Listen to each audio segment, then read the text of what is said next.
السلام علیکم ورحمۃ اللہ وبرکاتہ۔ روزہ کس پر فرض ہے؟ کیا فرماتے ہیں علماء دین و مفتیان شرع متین اس مسئلے کے بارے میں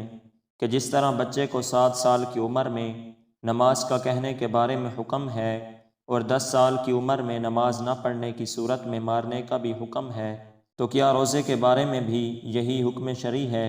یا پھر کچھ اور ہے؟ جواب: جی ہاں، بچے کو روزے کا حکم دینا بھی نماز کی طرح حکم رکھتا ہے، یعنی جب 7 سال کا ہو جائے تو روزہ رکھنے کا کہا جائے جب کہ اس کی طاقت رکھتا ہو، اور 10 سال کا ہو جائے تو بچے کو مار کر روزہ رکھوایا جائے۔ علامہ شمس الدین لکھتے ہیں کہ بچے کو روزہ رکھنے کا حکم دیا جائے گا جب کہ وہ اس کی طاقت رکھتا ہو۔ امام ابو بکر رازی رحمہ اللہ نے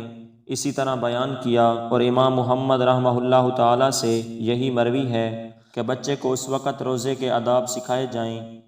اور امام ابو حفص رحمہ اللہ تعالیٰ نے فرمایا کہ 10 سال کے بچے کو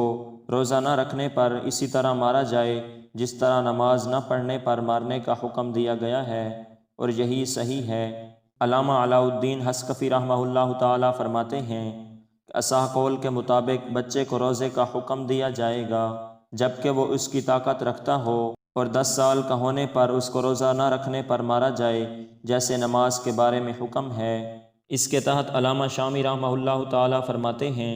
کہ روزے رکھنے کی طاقت عمر 7 سال تک مقرر کی گئی ہے، اور ہمارے زمانے میں مشاہدہ یہ ہے کہ بچے اس عمر میں روزے کی طاقت نہیں رکھتے۔ میں کہتا ہوں طاقت ہونا جسم اور سردی گرمی میں وقت کے مختلف ہونے سے بدل جائے گی، اور ظاہر یہ ہے کہ بچہ پورے مہینے کے روزے رکھنے پر قادر نہ ہو تو اس کی طاقت کے برابر روزے رکھوائیں۔